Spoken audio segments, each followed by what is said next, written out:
Welcome back, folks. My name is Erik Garland. I'll be your guide to stalking the market and mastering the ninja. So let's see if we can get a little bit of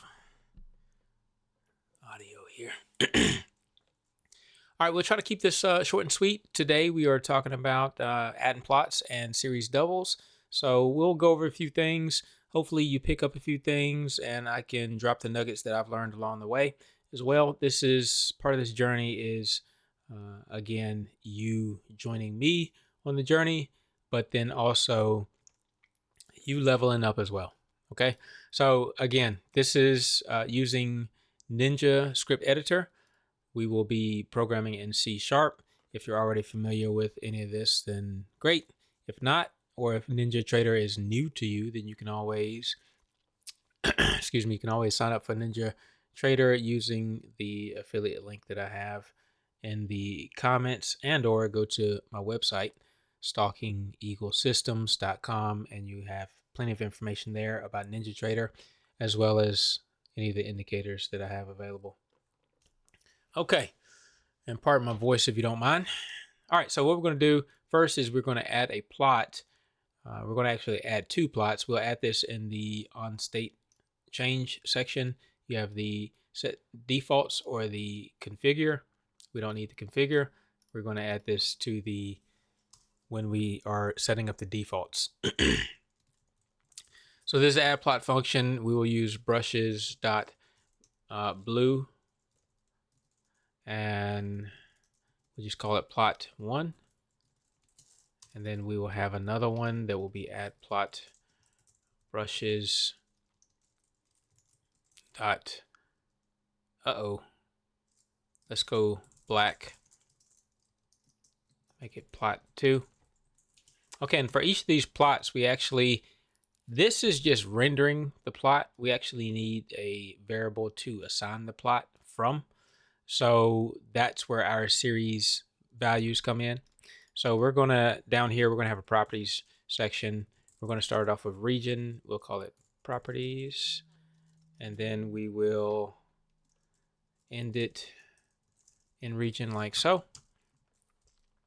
Okay, and now so we need our plots. Plot 1, this will be of type series. It'll be a double.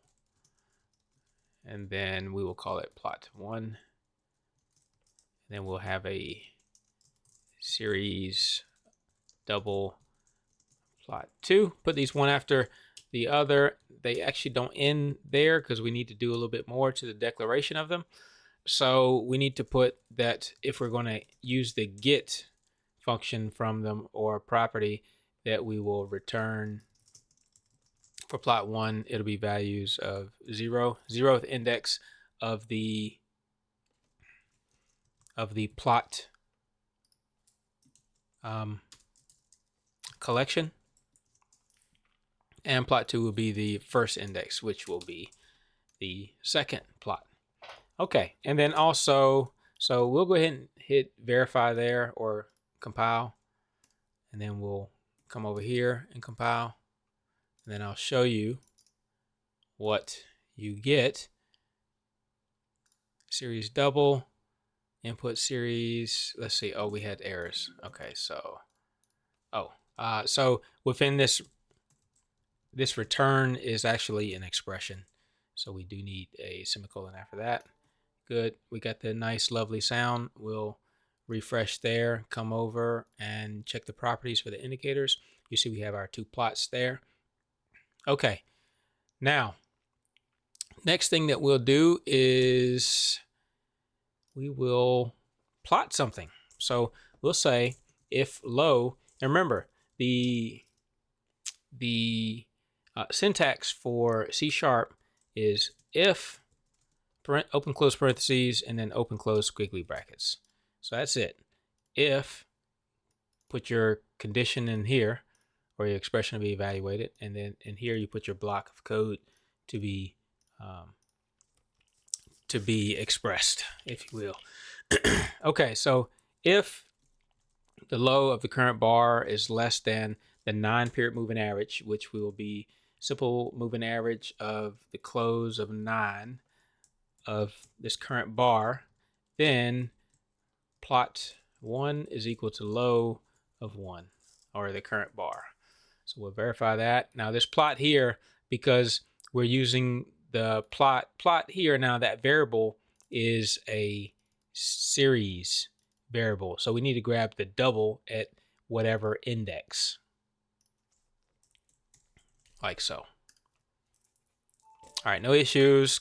Come over here, refresh it. All right, so we're going to make these plots. Instead of lines, we'll make them dots. And the same thing will be for the plot for the black when we get it. Okay, so for right now, we're just saying that if it's low, then we're going to plot 1. Use plot 1.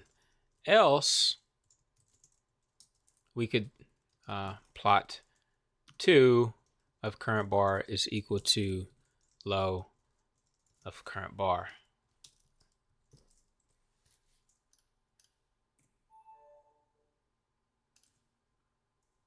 Okay, so now you see we have the blacks up here. So when the low is over the 9-period moving average, then we are plotting the low at 9. So what we can do is, instead of doing that, we'll plot, instead of making this black, we'll make it red. So it'll just signify that we're over the 9-period moving average and looking for the move down. Instead of plotting this at the low, we'll plot it at the high. Okay, we didn't get red. Where's our red at?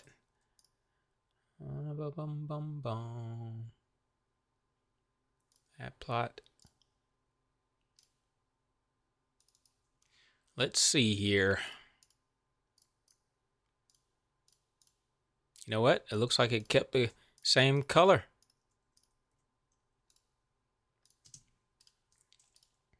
All right, so let's check that out. Let's move that back to black.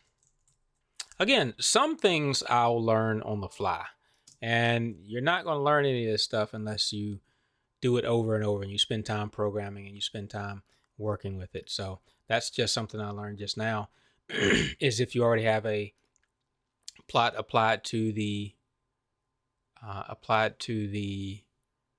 chart, that it looks like it keeps the initial color from maybe when it was first initialized. All right, so let's remove the indicator. So we're going to remove this YT series double. And we could have probably done it a different way, just to refresh. YT series double, we're at it. Hit apply, hit OK. Need to work with the defaults on this thing. All right, so another good tip is that you can move your programs up and down. So when you first open up this indicator properties window, if you're working on a script, it's probably going to be the last script that you added to the chart, so it'll be at the bottom. But when you first open up this window, you're going to want to modify it. So I would suggest moving it to the top of the configured screen. Hit OK. All right, so we'll double click there. We'll add this as make it a dot. Make it 4. We'll make this a dot. Size 4, hit OK. All right, so again, if we came over here and we wanted to make this red instead, and then we compiled it, and now we refresh it, it doesn't change. So let's try one other thing. We can change the plot brushes. So else, let's do 2 things. Let's use plot 2 of the high, but then we're also going to make sure that the plot brushes changes to red. So in order to do that, we'll use plot brushes, and of the 0th index of the brushes collection, or the plots collection, and then of the 0th index, which is the current index of whatever plot we're working on. And so that'll be brushes dot red. Now verify that or compile that and come back over here and recalculate. And it still doesn't show as red, which that's interesting to me. Brushes dot red, plot 2, and plot 2 is plot values of 0. Plot 2 is values of 1. Yeah. So let's try this. I thought maybe this might work. So what we're going to do is we're going to turn it off from being visible, and then turn it back on, and then hit apply. Nope. Turn it off, apply, turn it back on, apply. Nope. Okay, so it seems to be hanging on to this color, black, from when it was originally applied.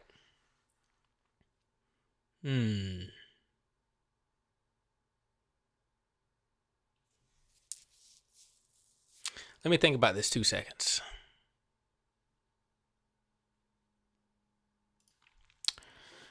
The only thing I can think of is I know when, such as being on TradeStation with Easy Language, if you apply an indicator to a chart with an input, that input's value will stay on the chart until you remove the chart and then add it back.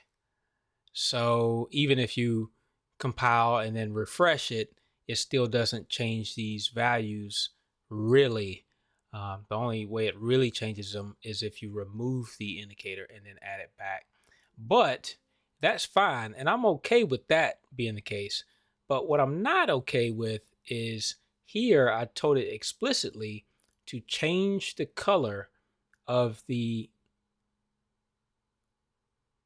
Oh, I got the wrong one. I'm using plot 2, so I need to change the color of plot 2. Okay, all right. Now I'll verify or compile, and then there we go. All right. So again, this is the index in the first position, which is the second plot. This is the second plot. Plot 2, second plot, so first position. Okay. All right, so I'm good with that. All right, so that's how you add the plots. That's how you set the variables for the plots. That's how you return the values to the rendering process. And this is how you assign the new value to the plot when you're updating the bar. This is how you change the color of the brush, change the color of the plot. Okay, I think we'll do one other thing. We'll have one other... No, I think that's enough.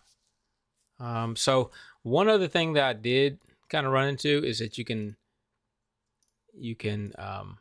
declare multiple series at one time. So, and I believe you do it like this. If you have multiple series doubles, you could have like plot 3, and then plot 4, and then plot 5. Is that right? And then hit verify.